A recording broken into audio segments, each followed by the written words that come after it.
नमस्कार दोस्तों, मोहित study acute centre में आपका स्वागत है। आज हम सीडीपी के अंतर्गत जो टॉपिक लेकर के आए हैं वो है मनोवैज्ञानिक के से रिलेटेड प्रश्न। पियाजे, वाइगोस्की, कोहलबर्ग, ये सभी मनोवैज्ञानिक के सिद्धांत हैं। इससे जुड़े हुए प्रश्नों को आज हम देखेंगे जो कि एग्जाम की दृष्टि से बहुत महत्वपूर्ण होंगे। ध्यान रखिएगा, सीटेट में इन टॉपिक से रिलेटेड क्वेश्चंस पूछे जाते हैं। अगर आप 2024 का पेपर उठा के देख लीजिए तो इन 2024 के पेपर में 3 टॉपिक से पेपर 2 में क्लियर बता रहा हूं मैं, पेपर 2 में करीब करीब 12 से 13 क्वेश्चंस जो है इन तीनों टॉपिक से पूछे गए थे। सबसे ज्यादा टॉप क्वेश्चंस जो है पियाजे से पूछे गए थे। 5 क्वेश्चंस जो है लगातार जो है बैक टू बैक जो है आपको जो है पियाजे में देखने को मिलेगा। पेपर 2 में भी पेपर 1 में भी पियाजे से रिलेटेड शायद आई गेस जो है 3 क्वेश्चंस पूछे गए थे। ठीक है, इसलिए इस टॉपिक को बहुत अच्छे तरीके से तैयार करना होगा। जो बच्चे पहली बार एग्जाम देने जा रहे हैं उस चीज को बहुत महत्वपूर्ण समझें, इन सभी क्वेश्चंस को अच्छे से तैयार करें। इसका मैंने थ्योरी प्लस जो है एमसीक्यू वीडियोस में ऑलरेडी अपलोड कर चुका हूं, आप जो है उस वीडियो को देख सकते हैं। ठीक है, तो आइए क्वेश्चंस देखते हैं। वीडियो अच्छा लगे तो प्लीज वीडियो को लाइक करिएगा।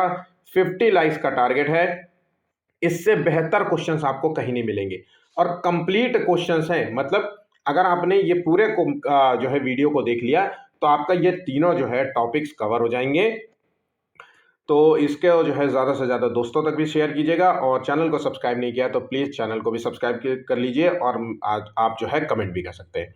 देखिए, थोड़ा सा मेरी जो है तबीयत नहीं सही है, हो सकता है मौसम चेंज हुआ है तो हो सकता है मैं जो है थोड़ा सा ऑडियो आपको थोड़ा सी अजीब लगे या थोड़ी सी कुछ गड़बड़ी लगे, है ना, खराश की वजह से हो सकता है, तो उसको थोड़ा सा मैनेज कर लीजिएगा। ठीक है, नेक्स्ट क्वेश्चन, पहला क्वेश्चन है। देखिए, बच्चे जो है दुनिया के बारे में अपनी समझ का सृजन करते हैं। ये जैसी लाइन लिखी है वैसे का वैसे याद होना चाहिए। बच्चे दुनिया के बारे में अपनी समझ का सृजन करते हैं, तो ये किसने दिया था कथन? ये पियाजे से संबंधित है। पियाजे ने बच्चों के संदर्भ में अगर हम बात करें तो इन्हें जो है नन्हे वैज्ञानिक की संज्ञा दी थी। क्या? नन्हे वैज्ञानिक की संज्ञा दी थी। तो ये बात याद रखिएगा। ठीक है, नेक्स्ट क्वेश्चन है, बच्चों में बौद्धिक विकास की 4 विशिष्ट अवस्थाओं की पहचान की गई थी। तो 4 विशिष्ट अवस्थाओं के बारे में बताया किसने था जो बच्चों के बौद्धिक विकास से जुड़ी होती हैं? तो वो है पियाजे। इन्होंने जो है बच्चे के जो संज्ञानात्मक विकास के सिद्धांत में 4 चरण दिए थे। 4 चरणों के नाम आपको अच्छे तरीके से याद होना चाहिए, जिसे कहते हैं हम संवेदी प्रेरक अवस्था, पूर्व संक्रियात्मक अवस्था, तीसरी मूर्त संक्रियात्मक अवस्था, चौथी है अमूर्त संक्रियात्मक अवस्था। हर सभी हर अवस्थाओं के जो है अपने जो है जो बच्चे होते हैं हर अवस्था में जो है एक जो है नए गुणों को जो है प्रदर्शित करता है। ये सभी चीजें आपको अच्छे तरीके से पता होनी चाहिए। ठीक है, नेक्स्ट क्वेश्चन है, हालांकि मैं क्वेश्चंस के तौर पे आपको सारी चीजें क्लियर करता रहूंगा। फिलहाल आप ये याद रखिएगा कि पियाजे ने 4 चरण दिए थे। ठीक, पियाजे के अनुसार विकास की पहली अवस्था के दौरान बच्चा सबसे बेहतर सीखता है। नोट्स बना लीजिए, मैं फिर से कहूंगा नोट्स बना लीजिए। इतने नोट्स से आपका तीनों टॉपिक कवर हो जाएगा, मैं सच कहता हूं। तो आप नोट्स बनाइएगा, एक जगह लिखते जाइए। जैसे अब यही क्वेश्चन है, अब इस क्वेश्चन को नोट कर लीजिए कि पहली अवस्था है, पहली बात चरण मतलब पहला चरण है और इस चरण में बच्चा सबसे बेहतर तरीके से सीखता है। किस तरीके से सीखता है? तो यहाँ पे जो आंसर है वो है ऑप्शन डी, इंद्रियों के द्वारा, है ना। इस चरण को हम कहते हैं संवेदी प्रेरक अवस्था। ठीक है, सेंसोरी मोटर स्टेज कहते हैं। इसमें बच्चा जो है इंद्रियों के माध्यम से जो है बेहतर रूप से सीखता है। इंद्रियों सेंसेस का प्रयोग करता है। जैसे जो है दूध पीना होता है तो सेंसेस ही तो रहते हैं, होंठ, जीभ, है ना, कान से सुनना, महसूस करना, मम्मी की गोदी है कि पापा की गोदी है कि नानी की गोदी है, इन सब की गोदी में रुक जाता है लेकिन दूसरों की गोदी में नहीं रुकता है। ऐसा अक्सर आपने सुना होगा, है ना। आपने कुछ जो है बच्चा दूध पीने में पसंद है केवल, और आप उसे कुछ और भी पानी कुछ और पिलाने के प्रयास करते हैं तो वो चीज़ें नहीं पीता है, रोने लगता है। तो इस तरीके से इंद्रियों का जो है प्रयोग करता है। ठीक है, नेक्स्ट क्वेश्चन है, जीन पियाजे के संज्ञानात्मक विकास का सिद्धांत यह बताता है। तो जीन पियाजे का संज्ञानात्मक विकास 4 अवस्थाओं 4 चरणों से गुजरता है। ये बात तो आपको पता होनी चाहिए। 4 चरण के नाम तो आपको पता होना चाहिए। पहला चरण जिसे कहते हैं हम संवेदी प्रेरक अवस्था, दूसरा चरण होता है पूर्व संक्रियात्मक अवस्था, तीसरा चरण होता है मूर्त संक्रियात्मक अवस्था और चौथा चरण होता है अमूर्त संक्रियात्मक अवस्था। पहला चरण तो मैंने आपको बता दिया, जहां पे बच्चा सेंसस से जो है, सेंसस के माध्यम से, इंद्रियों के माध्यम से सीखता है। अब यहाँ पे मूल अर्थ बताया गया है कि संज्ञानात्मक विकास का सिद्धांत ये बताता है कि पाठ्यक्रम सिलेबस को बच्चों के आयु समूह के व चरण को ध्यान में रख करके तैयार किया जाना चाहिए। ऐसा इसलिए होता है क्योंकि इसके 4 चरण हैं और प्रत्येक चरण में बच्चा जो है अपने जो है डिफरेंट गुणों को प्रदर्शित करता है। और आयु वर्ग के पहला जैसे चरण है वो 0 से 2 वर्ष है, दूसरा चरण जिसे कहते हैं पूर्व संक्रियात्मक अवस्था वो 2 से 6 वर्ष है, तीसरा जो मूर्त संक्रियात्मक अवस्था 7 से 11 वर्ष है, इसी तरीके से अमूर्त संक्रियात्मक अवस्था 11 से प्लस वर्ष है। तो ये जो अवस्थाएं हैं ये उम्र में भी हैं, है ना। तो यहाँ पे हमें आयु वर्ग का ध्यान रखना है और इसी को ध्यान में रख के ही जो है बच्चों को सिलेबस या इससे जुड़ी हुई एक्टिविटीज करानी चाहिए। यहाँ तक बात समझ गए? बहुत ही सिंपल तरीके से मैंने ये बताया और इसको नोट कर लीजिए। जीन पियाजे के अनुसार बच्चे जो है अपने बड़ों से किस प्रकार से भिन्न होते हैं। तो भाई बच्चे वयस्क से भिन्न किस प्रकार से होंगे? दिमाग से भिन्न होंगे। तो दिमाग से भिन्न होंगे तो इसका मतलब है कि यहाँ गुणात्मक रूप से, गुणों के रूप में वो भिन्न होंगे। तो बच्चों की जो सोच होती है वो बड़ों से गुणात्मक रूप में भिन्न होती है। अब गुणात्मक रूप का क्या मतलब होता है? यहाँ पे बच्चे की शारीरिक गुण की बात भी हो रही है, यहाँ बच्चे की मानसिक गुणों की बात हो रही है, यहाँ पे बच्चे की जो है नैतिकता की भी बात हो रही है, यहाँ पे बच्चों की भावनात्मक गुण की बात हो रही है ना। तो इन सभी गुणों में वो जो है डिफरेंट होते हैं, मात्रात्मक रूप में नहीं होते कि कितने मात्रा में हो गया, ये इसका मूल अर्थ नहीं होगा। बाकी सभी यहाँ पे गलत होंगे। गुणात्मक रूप वाला शब्द याद रखिएगा, ये बहुत ही इंपॉर्टेंट और एक अच्छा क्वेश्चन भी है, बहुत बार रिपीटेड भी है। पियाजे के अनुसार जो है संज्ञानात्मक विकास के किस चरण पर बच्चा वस्तु स्थायित्व के गुणों को प्रदर्शित करता है? तो यहाँ पे पियाजे के अनुसार किस चरण में, इन 4 चरणों में बच्चा किस चरण में बच्चा वस्तु स्थायित्व के गुणों को प्रदर्शित करता है? तो ये चीज आपको बिल्कुल अच्छे तरीके से रटी होनी चाहिए, ध्यान रखिएगा। तो ये अवस्था होती है संवेदी प्रेरक चरण।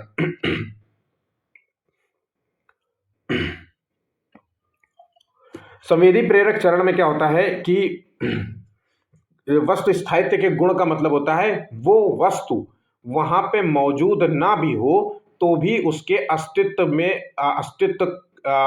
में होने का जो है वो उसको लगता है कि कोई वस्तु अगर सामने नहीं भी है तब भी उसको लगता है, बच्चे को लगता है कि वो वस्तु अस्तित्व में है, वहां पे है। बात यहां पे समझ गए? इस लाइन को आप याद कर लीजिएगा। जैसे गेंद को छुपाने पर भी बच्चा गेंद को ढूंढने लगता है और यह अवस्था कब तक आती है? 0 से 2 वर्ष तक रहती है, ठीक है। तो यहाँ पे ये बहुत ही इंपॉर्टेंट है। कई बार बच्चे इसको मूर्त संक्रियात्मक अवस्था से जोड़ देते हैं, लेकिन ध्यान रखिएगा ये यहाँ पे गलत हो जाएगा। पियाजे के अनुसार कोई बच्चा किस अवस्था में अपने परिवेश की वस्तुओं को पहचानने और उनमें विभेद करने लगता है?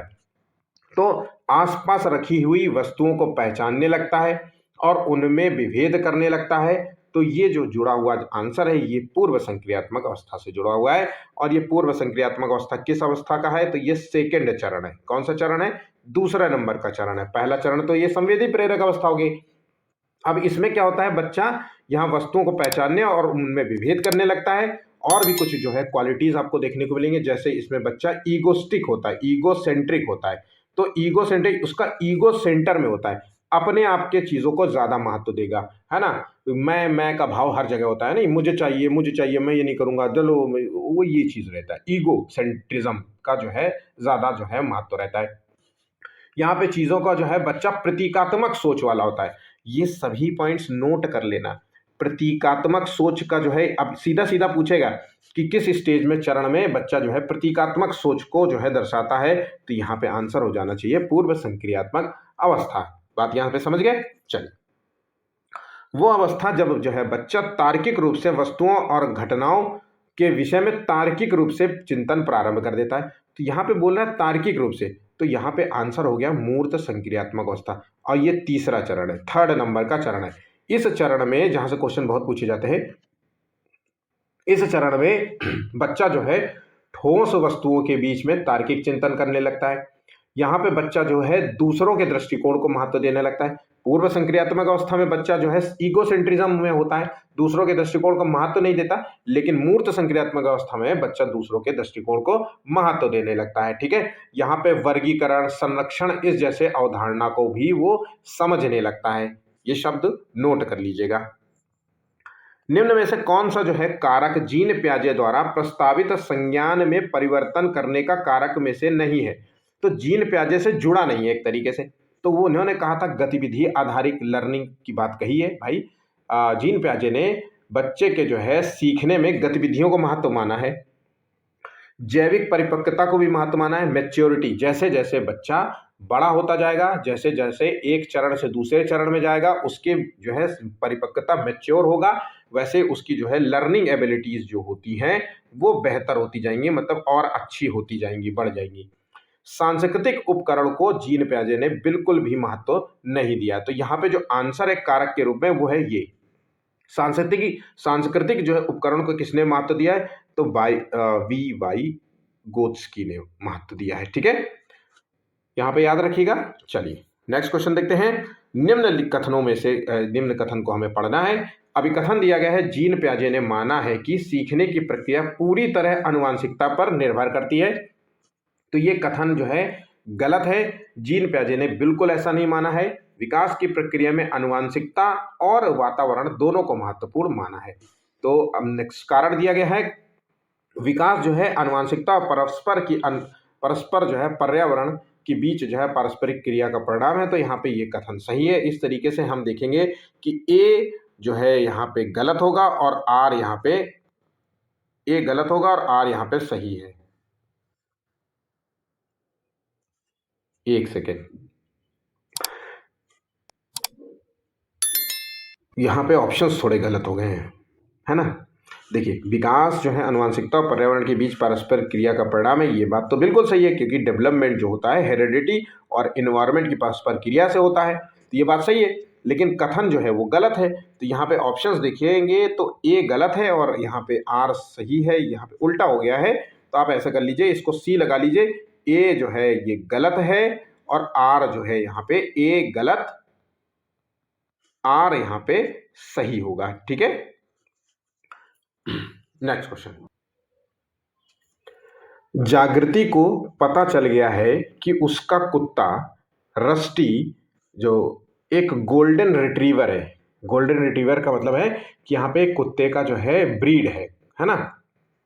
जब वह एक और कुत्ते को देखती है जो उसके रस्टी के जैसा दिखता है, रस्टी उसके कुत्ते का नाम था, और उसने दूसरा कुत्ता देखा कि जो उसके जैसा ही रस्टी के जैसा दिख रहा है, लेकिन जो है वो एक अलग नस्ल का है। मान लीजिए वो लैब्राडोर है, ठीक है, तो वो उसे भी कुत्ता ही समझती है। जीन पियाजे के संज्ञानात्मक विकास के सिद्धांत के अनुसार ये किस अवधारणा को प्रदर्शित करता है? और ये क्वेश्चन बहुत ही इंपॉर्टेंट है, तो इसको नोट कर लीजिएगा। ठीक है, तो ये जो सिद्धांत है ये आत्मसातीकरण से संदर्भित है और इसको कहते हैं एसिमिलेशन। इसमें क्या होता है कि नई जानकारी को, किसी नई जानकारी को, नोट कर लीजिए, मैं फिर से कह रहा हूं, आत्मसातीकरण का मतलब है कि नई जानकारी को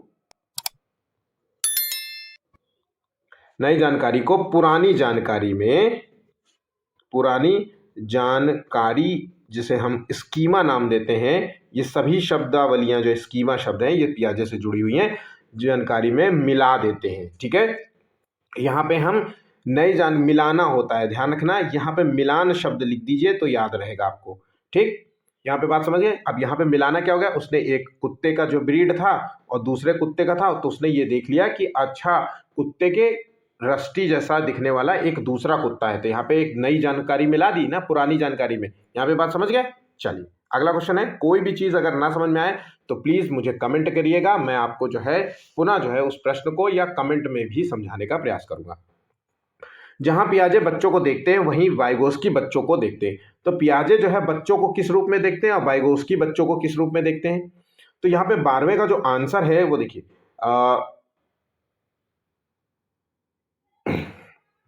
12वें का आंसर है यहाँ पे बी, विचारों के सक्रिय हेरफेर कर्ता के रूप में और सामाजिक संदर्भ में सक्रिय कर्ता के रूप में।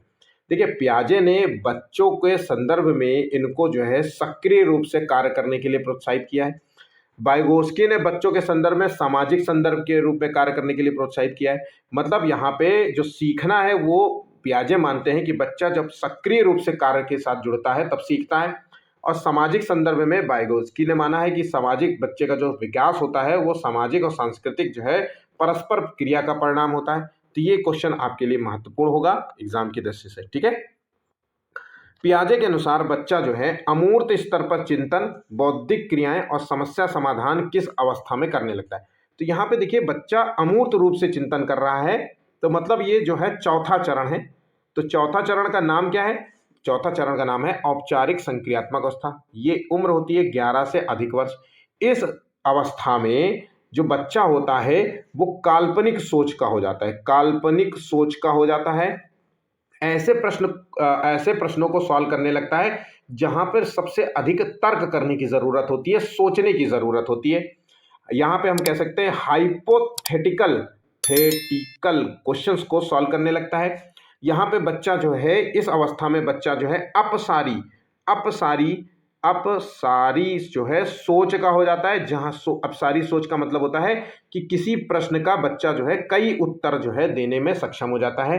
तो हम यहाँ पे ये भी कह सकते हैं कि इस स्तर पे आकर के बच्चा जो है वैज्ञानिक दृष्टिकोण का भी हो जाता है, ठीक है।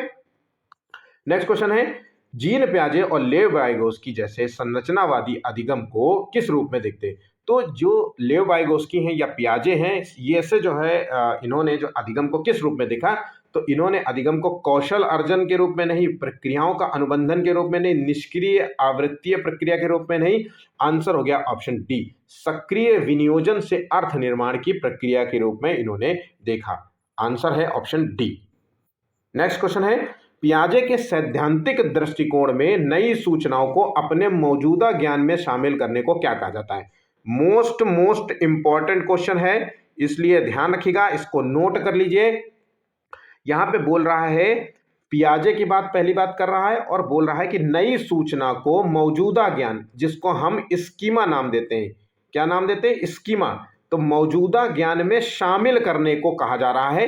तो मैंने आपसे कहा था शामिल करना, जोड़ना, मिलान कर देना, ये होता है आत्मसातकरण होता है। और जहां पे नई सूचना को मौजूदा सूचना में जो है संशोधित करना आ जाए, यहाँ पे शामिल करने की जगह संशोधन आ जाए, उसे हम नाम दे देंगे समायोजन।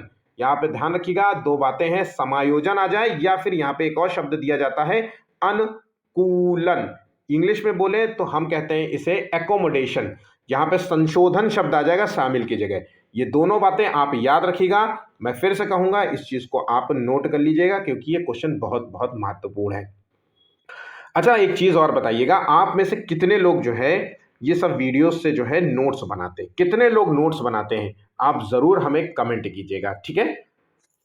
और कितने जो हैं पहली बार जो है फर्स्ट टाइम जो है सीटेट का एग्जाम देने जा रहे हैं, सीटेट के संदर्भ में वो पहली बार एग्जाम में बैठने जा रहे हैं, ठीक है, तो आप कमेंट कीजिएगा। नेक्स्ट क्वेश्चन है 16वां, जीन पियाजे के संज्ञानात्मक विकास के सिद्धांत के बारे में निम्नलिखित में से कौन सा कथन जो है यहाँ पे सही है। तो देखिए यहाँ पे जीन पियाजे का जो संज्ञानात्मक विकास है वो चरणों पे टिका हुआ है, 4 चरण बताए गए हैं। तो यहाँ पे आंसर देखिए 16वें का होगा। यहाँ पे 4 चरणों का क्रम जो है बच्चों के सांस्कृतिक संदर्भ के अनुसार है, सांस्कृतिक संदर्भ के अनुसार तो वाइगोस्की ने माना है। उनका तर्क है कि चरणों के माध्यम से प्रगति के बजाय उनका संज्ञानात्मक विकास निरंतर होता है, ये भी गलत है।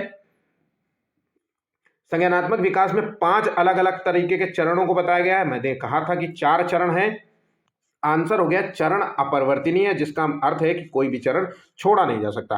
तो यहाँ पे 4 जो चरण दिए गए हैं क्रमबद्ध रूप में जो है बच्चा सीखता है। जब एक चरण पूरा होगा तो दूसरे चरण में जाएगा, फिर दूसरे चरण में गुणों को प्रदर्शित करेगा, फिर दूसरे से तीसरे में जाएगा, तीसरे से चौथे में जाएगा। तो हम कह सकते हैं कि हम यहाँ पे किसी भी चरण को हमें छोड़ना नहीं चाहिए, छोड़ेंगे नहीं, ठीक है। नहीं तो अगर छोड़ेंगे तो विकास की प्रक्रिया, संज्ञानात्मक विकास की प्रक्रिया कहीं ना कहीं वो प्रभावित होगी। यहाँ पे बात समझ गए। अगला क्वेश्चन है, 2 गिलास में समान मात्रा में जल है। अब मान लीजिए 2 गिलास में एक समान मात्रा में ये जल है, ठीक है। एक बच्ची यह सोचती है कि लंबे गिलास में, लंबा गिलास जो है उसमें यहाँ पे कम जल है और चौड़े गिलास में जो है अधिक जल है क्योंकि वो चौड़ा है, ठीक है। जीन पियाजे के अनुसार बच्ची की सोच का आधार क्या है। तो इस तरीके का अगर क्वेश्चन आ जाए तो ध्यान रहे ये क्वेश्चन का आंसर क्या होगा, आपको इसका आंसर देना है। इसे कहते हैं केंद्रीयता।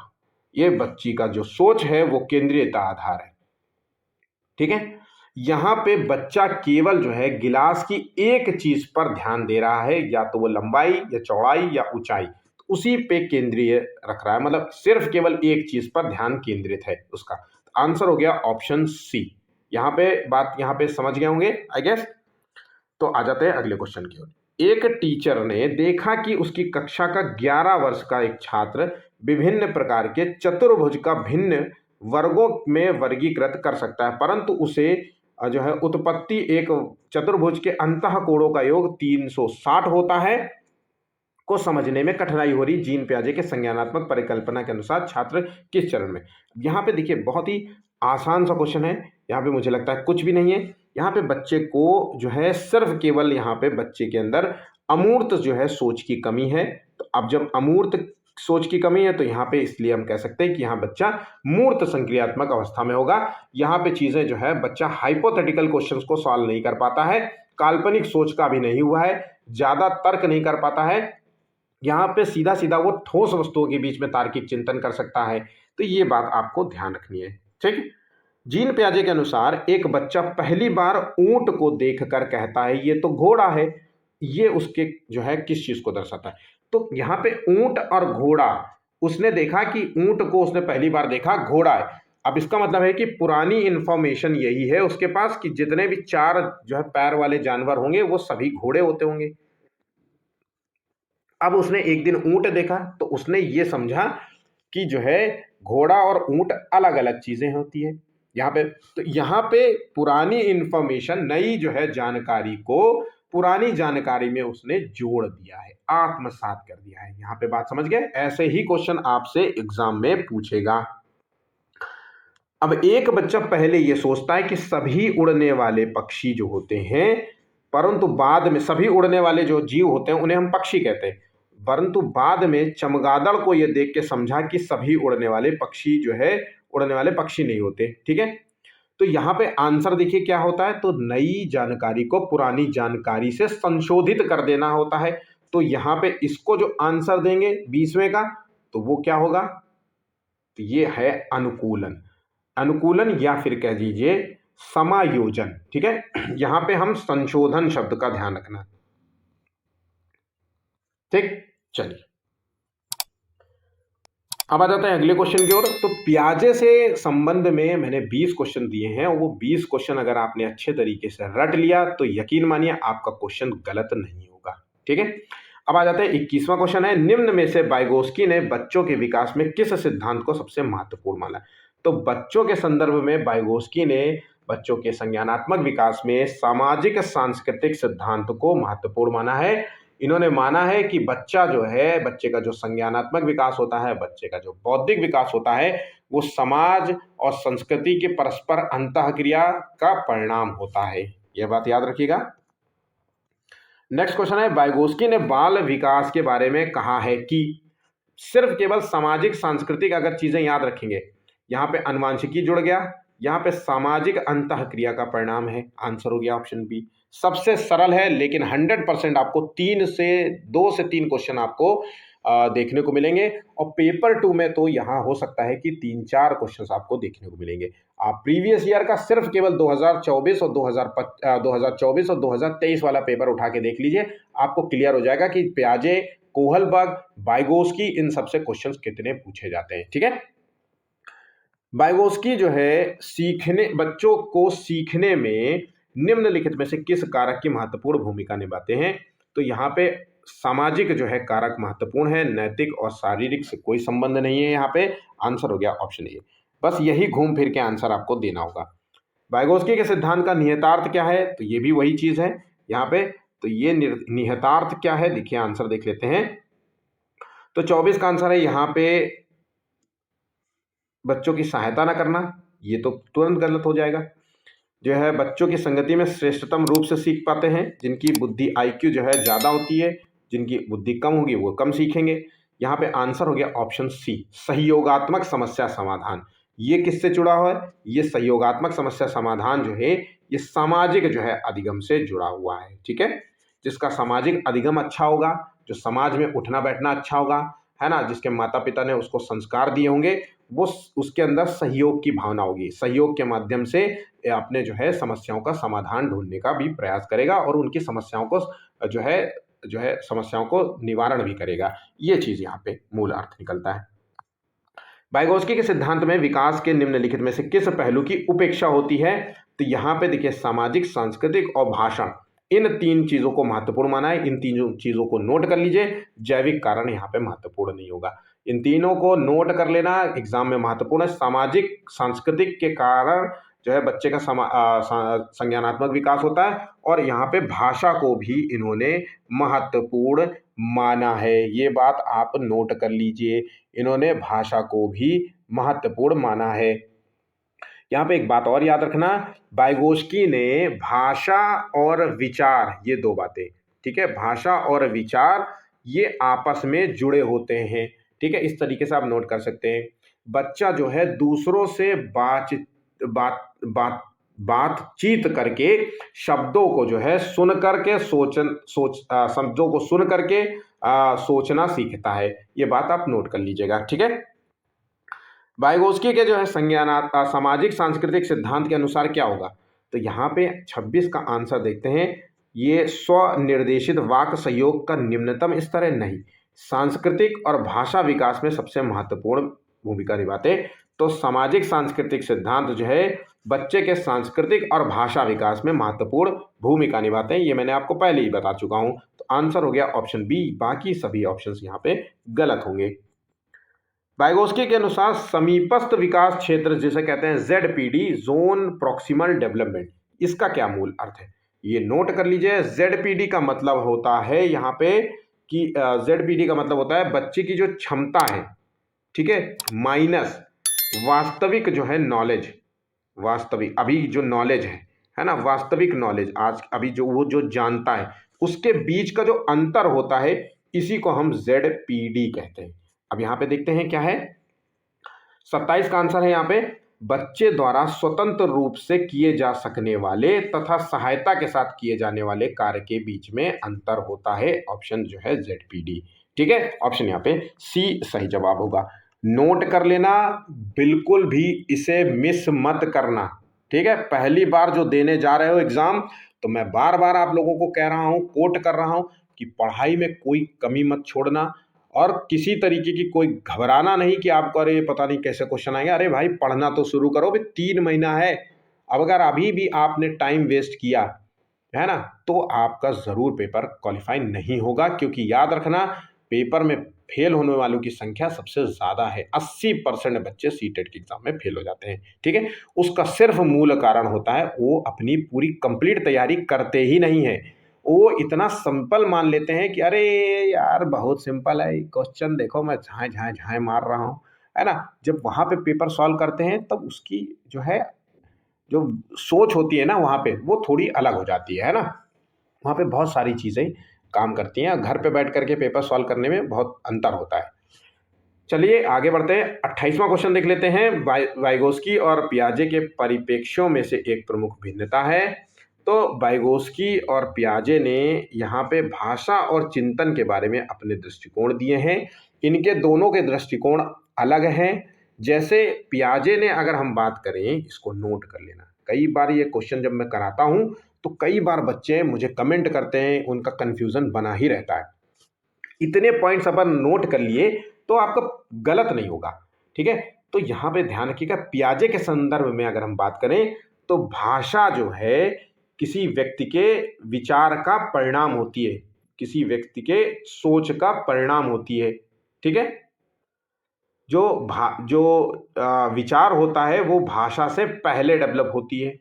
तो यहाँ पे हम कह सकते हैं कि पियाजे ने अनुभव को सबसे ज़्यादा महत्वपूर्ण माना है। ठीक है, ये बात याद रखिएगा। और वाइगोत्स्की के संदर्भ में अगर हम बात करें तो भाषा और विचार आपस में जुड़े होते हैं। ये बात आपने नोट कर लेना। बस इसके बाद आपका कोई भी क्वेश्चन गलत नहीं होगा। बच्चों के बारे में निम्नलिखित कथनों में से किस कथन से वाइगोत्स्की सहमत होंगे?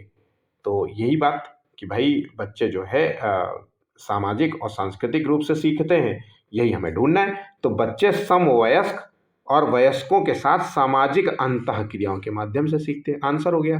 ठीक है, नेक्स्ट, वाइगोस्की के अनुसार बच्चे जो है स्वयं से क्यों बोलते हैं। अब यहाँ पे देखिए, वाइगोस्की का जो स्पीच वाला है थ्योरी, इसमें 3 तरीके की स्पीच दी गई है। सामाजिक स्पीच, सोशल स्पीच जिसे कहते हैं, प्राइवेट स्पीच जिसे कहते हैं, जो है प्राइवेट का मतलब होता है निजी वाक, और आंतरिक स्पीच जिसे कहते हैं इनर स्पीच। अब यहाँ पे बच्चा स्वयं से क्यों बोलते हैं, तो यहाँ पे जब बच्चा, अक्सर हम लोग देखा है, हम लोग शीशे के सामने बड़बड़ाते रहते हैं, या कई बार अकेले अंधेरे कमरे में हम लोग जब बैठे रहते हैं तो अपनी समस्याओं का समाधान ढूंढने के लिए हम खुद ही बड़बड़ा रहे होते हैं, ऐसा करेंगे वैसा करेंगे, सीटेट का एग्जाम है तो भाई देखो ऐसा नोट्स बना लेते हैं, अगर अभी भी 3 महीने का समय बाकी है, नोट्स बना लें और उसका नोट्स का डेली रिवीजन करें और डेली पेपर्स लगाएं तो अपन का पेपर पास हो जाएगा। इस तरीके से हम लोग अक्सर बातें करते हैं, तो बच्चे भी यही करते हैं। तो यहाँ पे जो आंसर है, ये अपने कार्य को दिशा निर्देश देने के लिए ऐसा वो बोलते हैं। ठीक है, और यहाँ पे बोलना जो है क्रिया, वो 3 तरीके की होती है। यहाँ पे या तो सोशली बोलेंगे, भाई एक दूसरे से बात करते हुए, जैसे हम दोस्तों के साथ बोलते हैं, या फिर हम लोग खुद ही शीशे के सामने खड़े होकर अपने से बात करेंगे, तू ऐसा कर, वैसा कर, फलाना कर, ढिमाका कर, या फिर चुप रह के, मौन रह करके अपने मन ही मन में अपनी समस्याओं का समाधान ढूंढने का प्रयास करेंगे। यहाँ पे 3 तरीके की स्पीच की बात कर रहे हैं, मतलब बच्चा अपनी समस्याओं को दिशा निर्देश देने के लिए इन 3 तरीका अपनाता है। यहाँ पे ये बात ध्यान रखिएगा, ये सभी क्वेश्चंस इंपॉर्टेंट है भाई।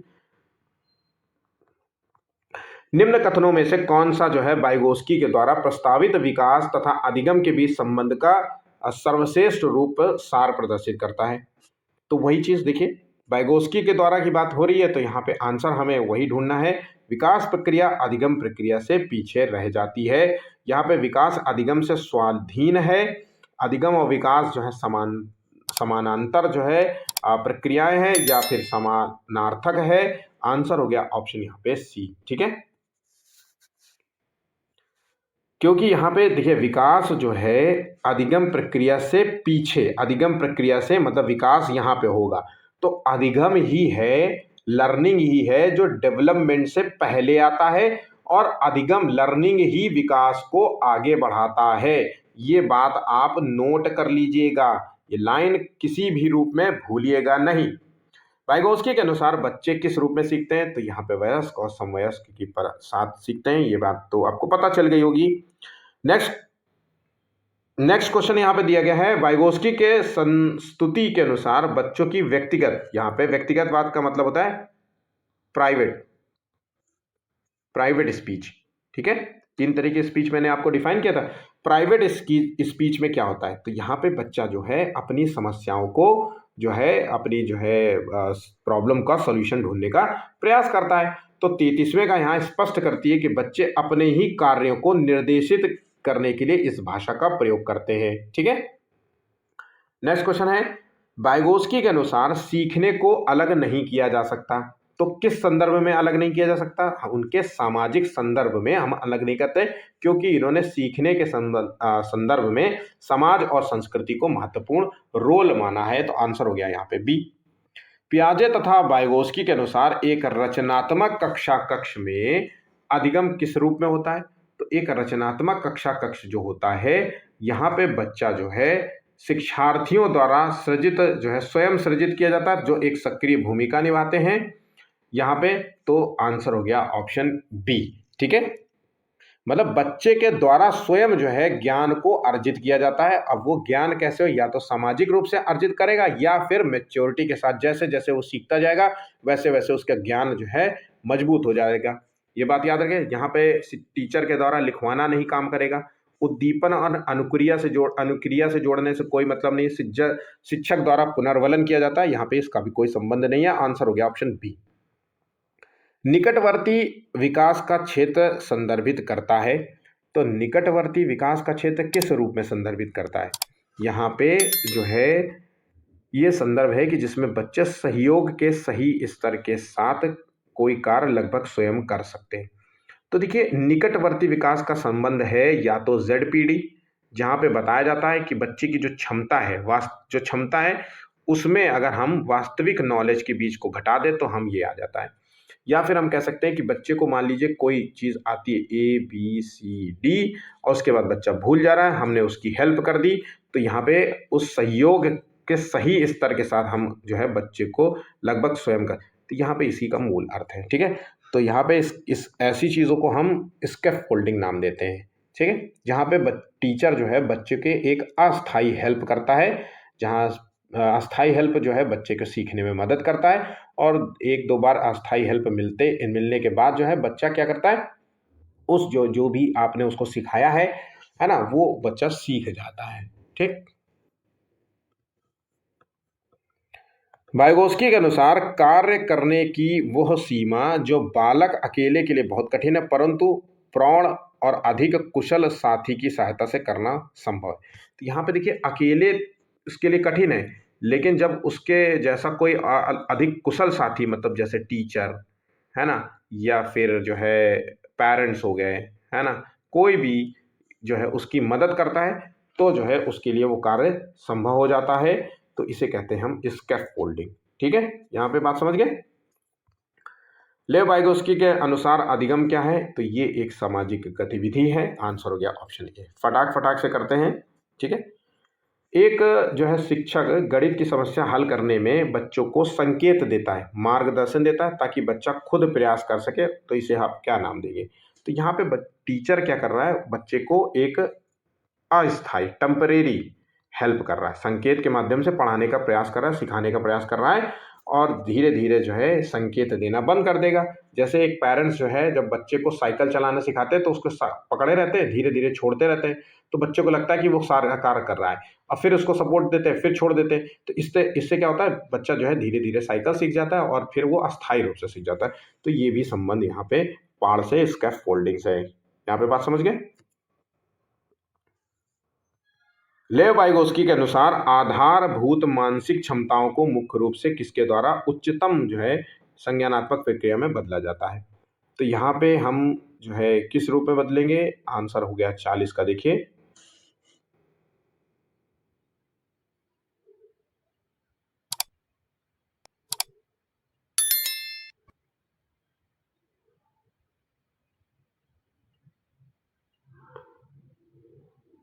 आंसर हो गया ऑप्शन बी।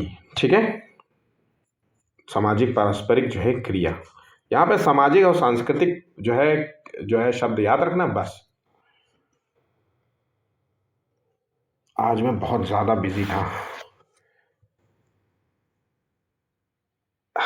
चलिए आगे बढ़ते हैं। कक्षा में रंग भरते समय 6 वर्ष का आरव जो है खुद से कहता है, देखिए वो कह रहा है, खुद से बातचीत कर रहा है। ठीक है, पहले मैं लाल रंग भरूंगा, फिर मैं हरा रंग भरूंगा, हरा पत्ता बनाऊंगा, ऐसे करने पर चित्र सुंदर लगेगा। वाइगोस्की के अनुसार किसका उदाहरण है। अब ये देखिए सामाजिक तो नहीं है, क्योंकि यहाँ पे कोई इन्वॉल्व नहीं है, पाड़ जिसमें अस्थाई हेल्प होता है। इनर स्पीच यहाँ पे हो नहीं सकती। अगर ये ऐसा करता है, इनर स्पीच में बच्चा जो है खुद से बातचीत तो करता है, लेकिन मतलब बोल के नहीं करता। यहाँ पे ऐसा प्रतीत हो रहा है कि बच्चा अपना स्वयं से खेलते हुए बात कर रहा है कि अरे मैं अब लाल रंग भरूंगा, अरे मैं ये करूंगा। तो ये व्यक्तिगत स्पीच कहेंगे। 41वें का यहाँ पे आंसर हो गया ऑप्शन ए। इसे प्राइवेट स्पीच नाम दिया जाएगा। ठीक, 10 साल की जो है आयु में राहुल मन ही मन में सोचता है कि पहले ये कदम उठाऊंगा, फिर दूसरा, परंतु यह जो है वह ये बात जोर से नहीं कहता है। तो ये किसका उदाहरण है, तो ये उदाहरण है उसके इनर स्पीच का। प्राइवेट स्पीच में ये जोर जोर से बातचीत करके अपनी समस्याओं का समाधान ढूंढता है, यहाँ पे ये मौन रह करके अपनी समस्याओं का समाधान ढूंढने का प्रयास करता है। ठीक है, वाइगोस्की के अनुसार जब एक वयस्क बच्चों के निष्पादन के वर्तमान स्तर को सहयोग द्वारा विस्तारित करता है, तो इसे क्या नाम देंगे। अब यहाँ पे देखिए सहयोग के द्वारा बच्चे के सीखने में मदद कर रहा है, तो यहाँ पे 43वें का आंसर होगा, इसे कहते हैं समीपस्थ विकास क्षेत्र, ZPD। ठीक है, एक छोटा बच्चा खिलौने से खेलते समय ऊंची आवाज में खुद से बोलता है, जबकि बड़ा बच्चा वही सोच मन मन में करता रहता है। तो हम इसे किस परिवर्तन की दिशा में देखते हैं, तो यहाँ पे एक यहाँ पे ऊंची आवाज में बात कर रहा है, खुद से बोलता है, तो यहाँ पे व्यक्तिगत वार्ता होगी। और जो है चुपचाप बात कर रहा है तो आत्म जो है केंद्रित वार्ता हो गई, जिसे कहते हैं हम इनर स्पीच। तो 44 का जो आंसर है वो है बी। इतने क्वेश्चन आप अगर कर लिया है और आप अगर अभी भी मेरे साथ जुड़े हुए हैं तो यकीन मानिए आपका पेपर बहुत अच्छा जाएगा, क्योंकि ये टॉपिक आपका कवर हो गया है, समझ लो। ठीक है, अब इससे जुड़े हुए क्वेश्चंस आपसे कितने भी पूछे आप गलत नहीं करेंगे। ठीक है, वीडियो कैसा लगा हो तो प्लीज़, वीडियो अच्छा लगा हो तो लाइक ज़रूर करना। मैं आज मेरी तबीयत नहीं सही है, मैं फिर भी आप लोगों को पढ़ा रहा हूँ और मैं फुल बिजी शेड्यूल में आप लोगों को पूरे तरीके से पेपर्स देने का प्रयास करता हूँ। ठीक है, तो लाइक ज़रूर करिएगा, 50 लाइक का टारगेट है। चलिए, लेव वाइगोस्की के अनुसार निम्नलिखित में से कौन सा कारक अधिगम को जो है प्रभावित नहीं करता है। तो यहां पे कौन सा कारक अधिगम को प्रभावित नहीं करता है, तो आंसर है यहां पे देखिए, पाढ़, स्कैफोल्डिंग, भाषा, जेडपीडी प्रभावित करता है। यहां पे ऑप्शन ए प्रभावित नहीं करता है। ठीक है, इन तीनों शब्दों को मैं आपको ऑलरेडी समझा चुका हूं। एक विशिष्ट संप्रत्यय को पढ़ाते हुए एक टीचर बच्चों को आधा हल किया हुआ उदाहरण देती है। लेव वाइगोस्की के अनुसार टीचर की रणनीति किस रणनीति का इस्तेमाल कर रही है। तो यहाँ पे क्या है, आधा हल किया हुआ क्वेश्चन दे रही है, मतलब बच्चा के थोड़ी सी टेम्परेरी वो हेल्प कर रही है, तो इसे हम पाड़ नाम देते हैं, जिसे कहते हैं स्कैफ फोल्डिंग। स्कैफ फोल्डिंग जो है शब्द दिया जाता है। ठीक है, वाइगोस्की के विचार जो है डॉट डॉट और डॉट डॉट पर केंद्रित हैं। तो वाइगोस्की के जो विचार हैं वो भाषा पर केंद्रित है, संस्कृति पर केंद्रित है और उसके ज्ञान के निर्माण पर केंद्रित है। आंसर हो गया 47 का आंसर हो गया ऑप्शन बी। नोट कर लीजिए, क्योंकि बहुत सारे बच्चे इस क्वेश्चन को गलत कर रहे होंगे 100%। ठीक है, लेव वाइगोस्की के अनुसार निम्नलिखित में से किसने जो है समीपस्थ विकास क्षेत्र का इस्तेमाल करना चाहिए, मतलब किसके लिए। तो यहाँ पे बच्चे के शिक्षण में और उसके मूल्यांकन में इस क्षेत्र का इस्तेमाल करना चाहिए, मतलब ZPD का इस्तेमाल किया जाना चाहिए। केवल तो तुरंत ही काट देना चाहिए। ठीक है, किंडरगार्टन में कई बच्चे घर घर खेलने का आनंद ले रहे हैं। वाइगोस्की के अनुसार खेल का मूल्य छोटे बच्चों को कैसे लाभ पहुंचाता है। तो खेल, ध्यान रखिएगा, वाइगोस्की ने सामाजिक, सांस्कृतिक और भाषा और चौथी चीज है खेल क्रिया, इन सभी चीजों को महत्वपूर्ण माना है। खेल क्रिया कोई अकेले तो करेगा, उसके साथ सामाजिक रूप से भी तो जुड़ेगा, कुछ बच्चों के साथ खेलेगा। कब तक अकेला खेलेगा, तो ऐसा तो है नहीं। तो यहाँ पे देखिए, खेल को प्रोत्साहित किया जाना चाहिए, क्योंकि यह नए संज्ञानात्मक कौशल को बढ़ाता है। खेल को प्रोत्साहित किया जाना चाहिए क्योंकि टीचर को छात्रों के आकलन करने का मौका मिल जाता है। ठीक है, या फिर ये खेल को प्रोत्साहित किया जाना चाहिए क्योंकि मौज मस्ती करने का समय मिलता है, या फिर खेल को प्रोत्साहित किया जाना चाहिए क्योंकि ये बच्चे के संज्ञानात्मक कौशल को बढ़ाता है। आंसर हो गया ऑप्शन सी। ठीक,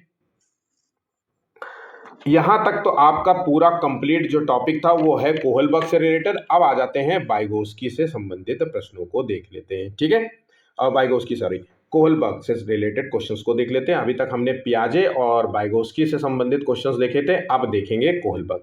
तो कोहलबर्ग ने जो सिद्धांत दिया था, ये बात याद रखना, नैतिक विकास का सिद्धांत दिया था। अब कोहलबर्ग के सिद्धांत के अनुसार नैतिक विकास मुख्य रूप से किस पर निर्भर करता है। तो ये जो बच्चे का जो नैतिक विकास है वो व्यक्ति की या बच्चे की संज्ञानात्मक परिपक्वता पर, संज्ञानात्मक मतलब बुद्धि, और उसकी परिपक्वता का मतलब होता है मैच्योरिटी, मतलब उसकी बुद्धि कितनी मैच्योर है उस पर निर्भर करता है।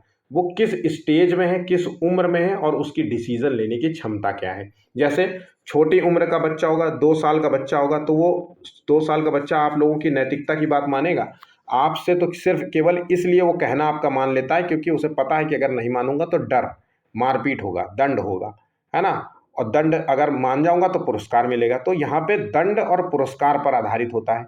ठीक है, तो यहाँ पे ये बात याद रखिएगा। ठीक, नेक्स्ट क्वेश्चन है कोहलबर्ग के नैतिक विकास के विचार के कितने स्तर हैं। तो यहाँ पे 3 जो है चरण दिए गए हैं और प्रत्येक चरण में जो है 2 जो है अवस्थाएं दी गई हैं। तो इस प्रकार से 3 चरण और 6 अवस्थाएं बताई गई हैं। ठीक है, ये 3 चरण जिसे हम कहते हैं pre conventional level, post conventional level और जो pre conventional level, conventional level और पोस्ट कन्वेंशनल लेवल, ये तीनों अच्छे तरीके से आपको रटा होना चाहिए। ठीक, तो यहाँ पे 3 चरण दिए गए। नेक्स्ट क्वेश्चन है, एक बच्चा कुछ घरेलू कार्य करने के लिए प्रोत्साहन की मांग करता है, कोहलबर्ग के नैतिक चरण में कौन सा जो है इससे संबंधित है। अब यहाँ पे बच्चा प्रोत्साहन की मांग कर रहा है। ठीक है, प्रोत्साहन का मतलब होता है यहाँ पे बच्चा कुछ जो है मतलब जैसे टॉफी है ना, कह रहा है कि मुझे अगर मुझे ये मुझे कार्य करवाओगे तो मुझे टॉफी देनी पड़ेगी, इस चीज की बात कर रहा है। प्रोत्साहन मतलब पुरस्कार की बात मांग कर रहा है। तो ये जो चरण है ये जुड़ा हुआ है ऑप्शन ए से, मतलब पहला चरण है जिसे हम नाम देते हैं pre conventional level. Pre conventional level, यहाँ पे बच्चा जो है प्री कन्वेंशनल लेवल में बच्चा बड़ों की बात इसलिए मानता है क्योंकि उसे दंड मिलेगा। तो ये दंड एवं आज्ञा पालन पर आधारित जो है, आज्ञा पालन पर आधारित जो है चरण होता है। और यहाँ पे दूसरा जो बात टिकी होती है वो है पर्सनल, PER, पर्सनल रिवॉर्ड से जुड़ा होता है। तो ये पर्सनल रिवॉर्ड से जुड़ा होता है, व्यक्तिवाद एवं विनिमय से जुड़ा होता है। ठीक है, तो ये मतलब आप मेरे बदले में क्या कर सकते हैं, मैं तब आपका ये काम कर दूंगा। ठीक है, यहाँ पे बात समझ गए। चलिए, कोलबर्ग के अनुसार किस अवस्था में नैतिकता जो है बाहरी कारणों द्वारा निर्धारित होती है। मतलब बच्चे में नैतिकता नहीं होती, इसलिए बाहर से नैतिकता दी जा रही है। बाहर से कौन दे रहा है, जैसे माता पिता हो गए, है ना, स्कूल का टीचर हो गया, या फिर अन्य उसके सगे संबंधी हो गए, या फिर कुछ दोस्त भी होते, कई बार अच्छी नैतिकता की बात कर देते। तो बाहर से इनके द्वारा दी जा रही है। तो यहाँ पे जो आंसर होगा वो है पूर्व पारंपरिक अवस्था, जिसे कहते हैं प्री कन्वेंशनल लेवल में। ठीक है, नेक्स्ट, एक बच्चा जो है तर्क प्रस्तुत करता है कि आप मेरे लिए कर दें और मैं आपके लिए कर दूंगा। तो कोलबर्ग का नैतिक तर्कणा की किस अवस्था के अंतर्गत आता है। तो यहाँ पे इसका जो आंसर है वो है पर्सनल रिवॉर्ड वाला। 54 का जो आंसर है यह है आत्म अभिरुचि और प्रतिफल। आत्म अपने इंटरेस्ट में वो काम कर रहा है, उसके इंटरेस्ट का है कि नहीं, और उसके प्रतिफल में उसे क्या मिल रहा है। ठीक है, तो पर्सनल रिवॉर्ड, रिवॉर्ड मतलब आप मेरे लिए कर दो तो मैं आपके लिए कर दूंगा। ठीक है, मैं तुम्हारा काम कर दूंगा लेकिन मुझे चॉकलेट दे देना। मैं तुम्हारा काम कर दूंगा लेकिन मुझे खाने को दिलाओगे। तुम मेरा ये काम कर दो, मैं तुम्हारा ये काम कर दूंगा, तुम मेरे लिए ये खिलौना लेके आना। इस तरीके से कुछ जो है होता है। ठीक है, ये पहला ही चरण था। कोलबर्ग के अनुसार अच्छा लड़का अच्छा लड़की अभिविन्यास इंगित करता है। तो अच्छा लड़की अच्छा लड़का कब कहते हो, जब वो कार्य को करते हैं, कहना मानते हैं और आपके नियमों को पालन करते हैं। तो ये जुड़ा हुआ है परंपरागत नैतिकता से, जिसे हम कहते हैं सेकंड चरण कन्वेंशनल लेवल, इसे कहते हैं कन्वेंशनल लेवल। ठीक है, ये कौन सा चरण है, ये दूसरा चरण है। ठीक, यहां पे याद रखिएगा, यदि कोई नियम समाज के हित में नहीं है तो उसे बदला जा सकता है। ये कथन कोहलबर्ग के किस स्तर का संकेत देता है। अगर समाज के नियम उसके अनुरूप काम नहीं कर रहा है तो उसे बदल देना चाहिए, ऐसा मानते हैं। तो ये जुड़ा हुआ है आप है आखिरी स्टेज में पोस्ट कन्वेंशनल लेवल में, जिसे कहते हैं उत्तर पारंपरिक स्तर। उत्तर पारंपरिक स्तर, है ना, ये जो स्तर होता है सामाजिक अनुबंध से है,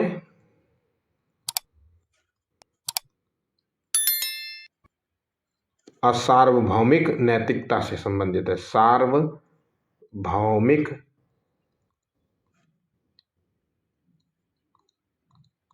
ठीक है। चलिए, कोहलबर्ग का सिद्धांत नैतिक निर्णय लेने की प्रक्रिया से संबंधित है। तो ये बात बिल्कुल सही है, इन्होंने ही तो नैतिक विकास का सिद्धांत दिया था। इन्होंने अपने अध्ययन में हिंज दुविधा का प्रयोग किया था। तो इन्होंने एक हिंज नाम के व्यक्ति की एक कहानी सुनाई थी और उसी के संदर्भ में ये बात कही जा रही है। तो आंसर यहाँ पे दोनों ही सही है और ये सही कारण भी दे रहा है। तो इसका मतलब है आंसर हो गया 57 का ए। रोहित ने अजय की डेस्क से पेंसिल वापस रख दी, मतलब उसने पहले चुराई। अब चुराई है तो इसका मतलब है उसने डर से ये वापस किया, उसे पकड़े जाने के डर से या सजा मिलने के डर था, इसलिए उसने रख दी। तो यहाँ पे जो सिद्धांत कार्य कर रहा है ये पहला चरण है, फर्स्ट चरण जिसे कहते हैं प्री कन्वेंशनल लेवल, पूर्व परंपरागत स्तर। यहाँ पे बच्चा डर से आज्ञा का पालन कर रहा है, ठीक है, नैतिकता का पालन कर रहा है, ठीक। कोलबर्ग ने अपने सिद्धांत की स्थापना किस प्रसिद्ध दुविधा पर आधारित है? तो कोलबर्ग ने जो सिद्धांत ये जो उन्होंने जो इसका नाम दिया था वो है हिंज दुविधा, ठीक है। आंसर हो गया ऑप्शन बी। लॉरेंस कोहलबर्ग के सिद्धांत के अनुसार किसी कार्य को इसलिए करना क्योंकि दूसरे इसे स्वीकृति देते हैं। नैतिक विकास के किस चरण को? दूसरे का मतलब होता है कौन दूसरा, तो कौन दूसरा है वो स्वीकृति देने वाला? तो दूसरे उसे स्वीकृति देते हैं, मतलब समाज, सामाजिक रूप से उसे नियम बनाया गया है इसलिए हम ये कार्य करेंगे, है ना भाई। देखिए समाज में ये चलता है इसलिए हम कर रहे हैं, नहीं तो हम ना करते। ऐसा कई बार लोग कहते नहीं, अरे यार लोग फॉलो करते हैं इसलिए हम कर रहे हैं, नहीं तो हमें थोड़ा ना कोई शौक मची हुई है कि हम इसे करने बैठे, लेकिन अब चूंकि मजबूरी है तो करना पड़ता है। तो ये जो स्टेज की बात हो रही है ये कन्वेंशनल लेवल है, मतलब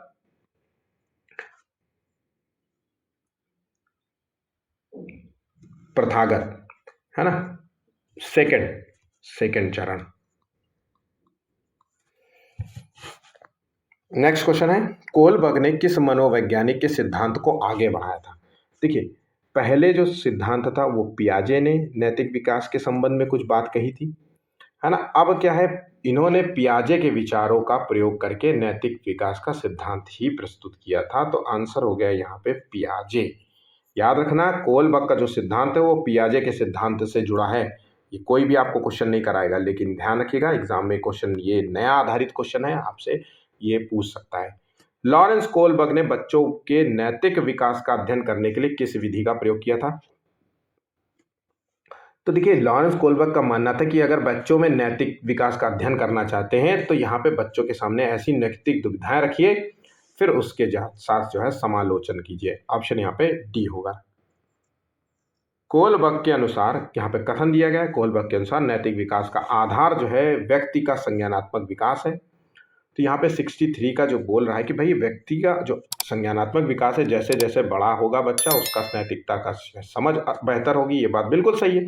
संज्ञानात्मक विकास जितना अधिक होगा नैतिक निर्णय लेने की क्षमता भी उतनी ही बेहतर होगी। तो आंसर हो गया ऑप्शन ए, और सही इसकी व्याख्या भी कर पा रहा है, ठीक है। कैरोल गिलिगन द्वारा जो है प्रस्तावित लॉरेंस कोहलबर्ग के नैतिक तर्क के सिद्धांत की प्राथमिक आलोचना निम्नलिखित में कैसे है? तो देखिए जो गिलिगन है इन्होंने, भाई साहब ने कोहलबर्ग के नैतिक विकास के सिद्धांत की आलोचना की थी, और ये आलोचना इस संदर्भ में थी कि इन्होंने, कोहलबर्ग ने, भाई साहब ने जितने भी नैतिक विकास के उदाहरण दिए थे उन सभी उदाहरणों में इन्होंने पुरुषों का ही उदाहरण दिया था, मतलब इन्होंने महिलाओं को महत्वपूर्ण ही नहीं माना, ठीक है, क्योंकि पुरुष की जो नैतिकता की जो सोच होती है, स्तर होता है, वो अलग होता है, महिलाओं की नैतिकता का जो है स्तर अलग होता है ना। तो इसलिए इन्होंने इसको महत्वपूर्ण नहीं माना था, इसलिए इसकी इन्होंने आलोचना की थी, ठीक है। दूसरी जो है सांस्कृतिक पहलुओं को भी इन्होंने संदर्भ में भी इसकी आलोचना की थी, मतलब कोलबर्ग ने जितने भी उदाहरण लिए या जितने भी लोगों को रखा अपने संदर्भ में या ना टेस्ट में, तो उन्होंने सारे के सारे लोग जो है पश्चिमी सभ्यता से जुड़े हुए लोग थे। अब पूर्व के जो लोग होते हैं उनकी सभ्यता अलग है, तो हो सकता है कोई उनके नैतिकता का मानक भी अलग हो, तो उनके उदाहरणों को भी शामिल नहीं किया, मतलब उनके लोगों को भी शामिल नहीं किया। इस संदर्भ में अगर हम बात करें तो यहाँ पुरुष जो है भेद होने की वजह से, पुरुष और महिला में भेद करने की वजह से और संस्कृति में भेद करने की वजह से लॉरेन जो है ये गिलिगन भाई साहब ने इसकी आलोचना की थी। कोलबर्ग के अनुसार सही और गलत जो है कि प्रश्न के बारे में निर्णय लेने की जो है निर्णय लेने में शामिल चिंतन प्रक्रिया को क्या कहा जाए? तो यहाँ पे बच्चा सही और गलत में निर्णय ले रहा है, तो इसे हम नैतिक जो है तर्क नाम देंगे। आंसर हो गया ऑप्शन ए। कोलबर्ग के अनुसार टीचर जो है बच्चों में नैतिक मूल्यों का विकास कर सकता है। बच्चों में नैतिक मूल्य कैसे डेवलप होंगे? जब उन पर जो है नैतिक मुद्दों पर आप चर्चा करेंगे, जब नैतिक मूल्यों पर चर्चा करिए और दूसरी चीज़ है टीचर जो है बच्चों के सामने आदर्श रूप प्रस्तुत करें, नैतिकता का रूप प्रस्तुत करें। जब वो स्वयं टीचर नैतिक होगा तभी तो बच्चे उसको देख करके सीखेंगे, है ना। तो यहाँ पे नैतिक मुद्दों पर चर्चा करना है, प्लस उसको स्वयं भी जो है नैतिक होना पड़ेगा। ठीक है। कैरोल गिलिगन ने कोलबर्ग के सिद्धांत की आलोचना किस आधार पर की थी? तो देखिए यहाँ पे लिंग पक्षपात, नैतिकता और सांस्कृतिक पक्षपात और दंड का प्रयोग। तो यहाँ पे यहाँ पे 67 का आंसर तो गिलिगन के संदर्भ में अगर हम बात करें तो लिंग पक्षपात पर आपको आंसर लगाना है। हालांकि कोलबर्ग का जो सिद्धांत की आलोचना इन दो संदर्भों में देखने को मिलती है, लिंग और सांस्कृतिक पहलुओं पर, लेकिन गिलिगन के आधार पर हम अगर बात करें तो आंसर हो गया ऑप्शन सी। याद रखिएगा, कोहलबर्ग द्वारा प्रतिपादित नैतिक विकास की अवस्था के सिद्धांत के अनुसार नैतिक या चारित्रिक विकास की चरम अवस्था है। तो यहाँ पे देखिए 68 का आंसर क्या है? तो ये जो चरम अवस्था पूछ रहा है तो यहाँ पे आंसर है आधार युक्त आत्म चेतना अवस्था। तो ये जो चरम अवस्था बात कही जा रही है इसे हम कहते हैं इसे हम नाम देते हैं पोस्ट, आखिरी चरण है, मतलब तीसरा नंबर का चरण है, और ये पोस्ट कन्वेंशनल लेवल वाला है। यहाँ पे बच्चा जो है न्याय, समानता, मूल्य, इन सबको सबसे ऊपर मानता है। यूनिवर्सल एथिकल ओरिएंटेशन इसका नाम है। ये बात आप याद रखिएगा, ठीक है। कोलबर्ग के द्वारा प्रस्तावित निम्नलिखित चरणों में से प्राथमिक विद्यालयों के बच्चे किस जो है चरणों का अनुसरण करते हैं? तो यहाँ पे देखिए प्राथमिक विद्यालय के बच्चे जो है किस चरण का जो है अनुकरण कर रहे हैं? तो ये जो है आज्ञा पालन और दंड, पहला जो चरण है, पहला वाला चरण तो यही है, मुझे बदले में क्या मिलेगा, ये दूसरा चरण है, मतलब पहला चरण का दूसरा उपचरण है या फिर अवस्था कह सकते हैं। तो यहाँ पे ए और बी आंसर हो गया, ठीक है। बाकी जो है प्राथमिक में नहीं है, ये थोड़े से ऊपर हो जाते हैं। सार्वभौमिक नैतिक सिद्धांत उन्मुक्ता में व्यक्ति का आचरण सत्य, न्याय और समानता पर आधारित होता है। तो सार्वभौमिक नैतिक सिद्धांत जो है ये बिल्कुल तीसरा आखिरी वाला चरण है। इस चरण में जब बच्चा व्यक्ति होता है यहाँ पे न्याय, सत्य, समानता पर ज़्यादा ध्यान देता है कि मतलब जान चली जाएगी लेकिन अपने जो है नियम कानून नहीं तोड़ूंगा, ध्यान रखना मेरी जान ले लो लेकिन मैं जो है देश का नाम खराब नहीं होने दूंगा, ऐसे जो है विचार का आदमी पनपने लगता है। देश नहीं मिटने दूंगा, इस तरीके की जो है धारणा हो जाती है ना। और कारण है ये नैतिक विकास का सबसे उच्चतम स्तर बताया गया, तो इसलिए यहाँ पे आंसर हो गया ऑप्शन ए, ठीक। आखिरी क्वेश्चन है कोलबर्ग की किस अवस्था में बच्चों की जो सोच है अंतःकरण की ओर अग्रसर हो जाती है? अब यहाँ पे देखिए अंतःकरण की ओर मतलब यहाँ पे बच्चा जो है नैतिक जो है अंतरात्मा की आवाज सुनता है, मतलब गलत नहीं होने दूंगा, मेरी अंतरात्मा कहती है कि कुछ भी हो जाए तुम मेरा जान ले लो, ये कर लो, वो कर लो, फलाना ढिमका, ऐसा टाइप का जो हो जाता है। अंतःकरण का मतलब होता है इनर जो है मोरल सेंस की बात हो रही है, आंतरिक जो है नैतिक सेंस की बात हो रही है। तो यहाँ पे उत्तर पारंपरिक अवस्था जो कि तीसरा नंबर का चरण है जिसे हम पोस्ट कन्वेंशनल लेवल नाम देते हैं, और यहाँ पे ही इस चीज का आंसर है, ठीक है। तो इस तरीके के जो पॉइंट्स मैंने बताए हैं ये सभी अगर आपने लिख लिए तो यकीन आपका कोई क्वेश्चन गलत नहीं होगा, ठीक है। और इतने क्वेश्चन आपको कोई कराएगा भी नहीं जितने डिफरेंट मैंने क्वेश्चन कराए। नए आधारित क्वेश्चन है, प्रीवियस आधारित क्वेश्चन है, मॉक टेस्ट आधारित क्वेश्चन है, ये सब कुछ आपको इसी में मिल चुका है, ठीक है। तो इस तरीके से ये आपका वीडियो यहाँ पे समाप्त हो जाता है। अगर वीडियो अच्छा लग गया हो तो प्लीज़ लाइक ज़रूर करते हुए जाना। बहुत मेहनत से मैंने आज का जो है वीडियो प्रिपेयर किया है, तबीयत मेरी ख़राब है फिर भी मैं आप लोगों को ये वीडियो अपलोड कर रहा हूँ। तो प्लीज़ दोस्तों के साथ शेयर कीजिएगा, और चैनल को सब्सक्राइब नहीं किया तो प्लीज़ चैनल को भी सब्सक्राइब कर लीजिए। मेरा नाम मोहित चक्रवैश है और आज का वीडियो यहाँ पे समाप्त होता है। धन्यवाद।